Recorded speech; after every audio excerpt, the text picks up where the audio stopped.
Hello movie lovers, నమస్తే, welcome to సినీ దావత్. ఈరోజు నవీన్ పోలిశెట్టి అనగనగా ఒక రాజు సినిమా చూసొచ్చానండి. నాకైతే పర్లేదు అనిపిస్తుంది మూవీ. ఎందుకంటే ఓవరాల్గా భయంకరంగా నవ్వించాలి, పగలబడి నవ్వాలి అని కాకుండా ప్రిడిక్టబుల్ స్టోరీనే అక్కడక్కడ మంచి కామెడీతో బాగానే తీసుకెళ్ళాడు అనిపించింది. ఎందుకంటే ఈ సినిమా 4 ఏళ్ళ నుంచి ఏమైంది ఏంటి పాస్ట్ అనేది అందరికీ తెలుసు.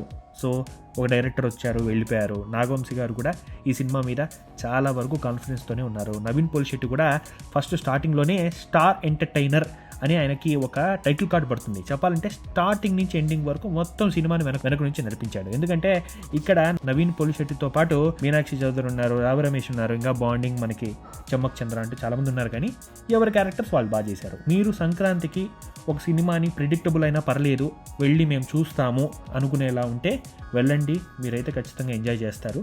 బట్ పండక్కి బ్లాక్ బస్టర్ కొట్టాడా అంటే మాత్రం కొట్టలేదని చెప్పుకోవాలి. ఓవరాల్గా it's average movie. One time watch, ఈజీగా వన్ టైం వాచ్ చూడొచ్చు అని నాకు అనిపిస్తుంది. ఇంకా పర్ఫార్మెన్స్ వైజ్లో టెక్నికాలిటీస్ ఇవన్నీ చెప్పుకుంటూ పోతే చాలా ఉంటుంది. బట్ ఓవరాల్గా సినిమా రకంగా చూడాలంటే ఇట్స్ ఏ గుడ్ మూవీ అని చెప్పాలి. మీరు ఈ సినిమా ఆల్రెడీ చూసారా? చూసింటే మీ అభిప్రాయం ఏంటి అనేది కమెంట్ సెక్షన్లో పంచుకోండి. ఇలాంటి రివ్యూస్ కోసం, అంటే ఇది రివ్యూని కూడా కాదు, పర్సనల్ ఒపీనియన్ మీకు ఎప్పటి నుంచో చెప్తూ వస్తున్నాను.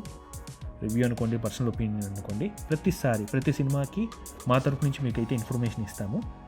ఇలాంటి రివ్యూస్, ఇలాంటి ఇన్ఫర్మేషన్ సినిమాకి సంబంధించింది కావాలనుకుంటే మీరు వెంటనే సినీ దావత్ అనే మా ఛానల్ని సబ్స్క్రైబ్ చేసుకోండి. నా రిక్వెస్ట్, మా సినిమా వాళ్ళ రిక్వెస్ట్ ఏంటంటే దయచేసి పైరసీని ఎంకరేజ్ చేయకండి ప్లీజ్. సినిమా థియేటర్లోనే చూడండి, సినిమాని బతికించండి. Thank you.